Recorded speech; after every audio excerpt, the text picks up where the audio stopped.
all pack for our Thailand trip. Yay! Hey, hello everyone. ये हमारा पहला YouTube documentary है. जैसा कि हम दोनों डॉक्टर्स हैं, मैं एक पीडियाट्रिशियन हूँ और सुमू की पीजी चल रही है ऑर्थोपेडिक्स में. तो we hardly get any leaves, yet we find कि कोई भी तरीका to just travel. We both love travelling. ये हम बीजू पटनायक इंटरनेशनल एयरपोर्ट से बैंकॉक तक की फ़्लाइट कर रहे हैं. ये लड़का कितना एक्साइटेड है घूमने जाने के लिए. तो हमारा सब कुछ लास्ट मोमेंट में ही प्लान हुआ है. विद इन 20 डेज़ हमने ये सारा थाईलैंड ट्रिप का प्लान किया है. फ्रॉम सुमू का पासपोर्ट रिन्यूअल से, फ़्लाइट बुकिंग से, होटल बुकिंग, सब कुछ. और हम निकल चुके हैं. हमारी फ़्लाइट लगभग 11:30 बजे रात की थी. रात की 11 बजे हम बीजू पटनायक इंटरनेशनल एयरपोर्ट से निकले और हम सुवर्णभूमि एयरपोर्ट वहाँ के 2:30 AM को पहुँचे. 2 hours 30 minutes की फ़्लाइट थी. Flight was really very smooth.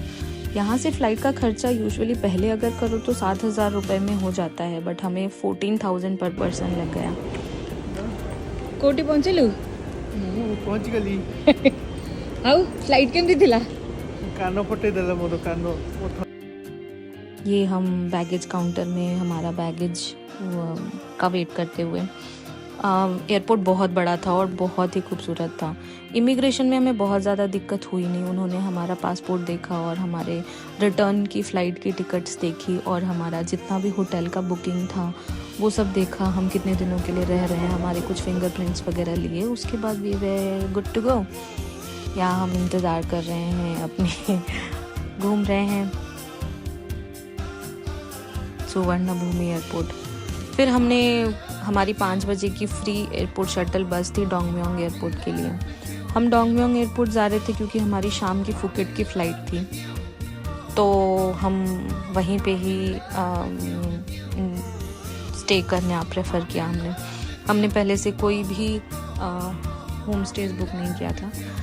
ये शटल बस बहुत ही क्लीन थी. एंड ये पहला 7-Eleven हमारा, क्योंकि मैंने इतना सब कुछ सुन लिया था 7-Eleven चेन ऑफ मॉल्स, तो मैं बहुत एक्साइटेड थी वहाँ पे. ये डोंगम्योंग इंटरनेशनल एयरपोर्ट हम पहुँच चुके हैं. बहुत ही ज़्यादा चलने के बाद हमें फाइनली एक होम स्टे मिला वहाँ पे. वहाँ के लोग बहुत ही कोऑपरेटिव थे. दिस कॉस्टेड अस अराउंड 650 बात. फिर हम 2 घंटा सोने के बाद हम पहुँच गए ग्रैंड पैलेस.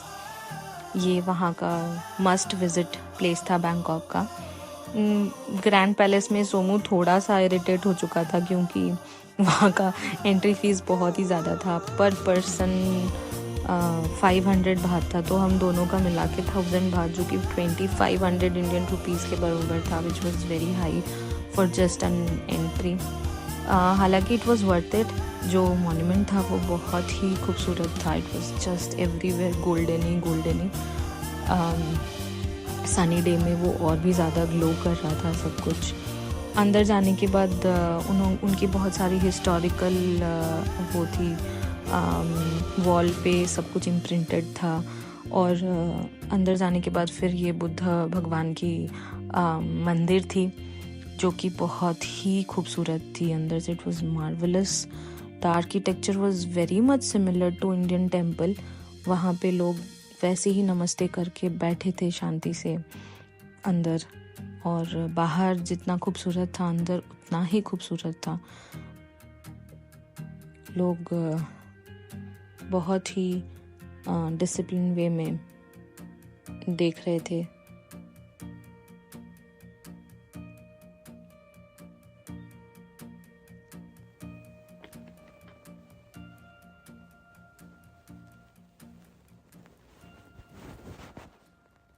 हमें लगभग 2 से 3 घंटे लग गए पूरा ग्रैंड पैलेस घूमने में. बाहर भी सब गोल्डन ही था. अंदर तो भगवान की मूर्ति से लेके उनकी सजावट सब कुछ गोल्डन थी. हमने वहाँ पे अंदर की तरफ फोटोग्राफी अलाउड नहीं था, बस यहाँ तक ही फोटोग्राफी अलाउड था. अंदर हम काफ़ी देर तक बैठ करके थोड़ा सा मेडिटेशन किया. फिर हम लोग और बाकी के बिल्डिंग्स देखने के लिए चले गए. Very very beautiful. आप वहाँ जाएं तो ज़रूर अपने गॉगल्स और अम्ब्रेला लेके जाएं because it was very hot there.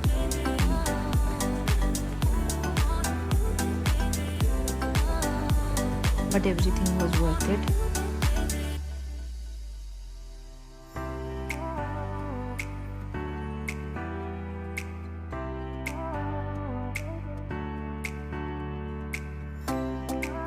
जितना ही देख लो उतना ही कम लग रहा था।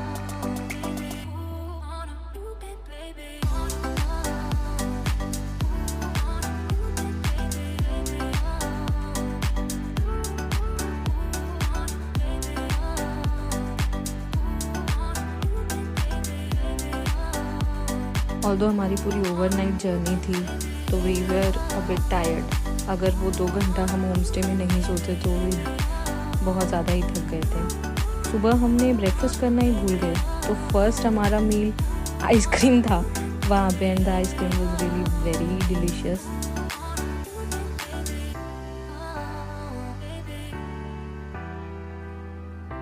फिर हम ग्रैंड पैलेस से निकल गए। फिर हम लोग चले गए प्रत्युन्नम मार्केट क्योंकि हमें कुछ शॉपिंग करनी थी। हमारा फर्स्ट मील यहाँ इंडियन ओवन नाम का एक इंडियन रेस्टोरेंट था। मुझे नहीं लगा था कि थाईलैंड में भी इतना अच्छा मुझे इंडियन फूड मिलेगा। बाकी का तो रिव्यू आपको तो मुँह के मुँह से ही जानना। कैसा लगा खाना? तो बढ़िया था।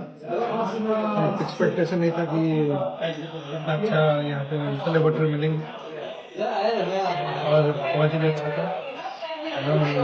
बैंकॉक में आके वेज खा के भी अच्छा लगा। हमने यहाँ पे छोले भटूरे और पाव भाजी खाया। उसके बाद हम मार्केटिंग करने के लिए निकल गए। ये प्रत्युन्नम मार्केट में ओवर ब्रिज था। हमने बहुत ही ज़्यादा वहाँ पे सर्च किया कि हमें कुछ अच्छा शॉपिंग के लिए मिल जाए बट मेरे पास टाइम नहीं था। So this was it for Bangkok Day 1। इसके बाद हमने फुकेट के लिए फ़्लाइट के लिए हम डोंगयोंग एयरपोर्ट गए बट फ़्लाइट 2 घंटा डिलेड थी।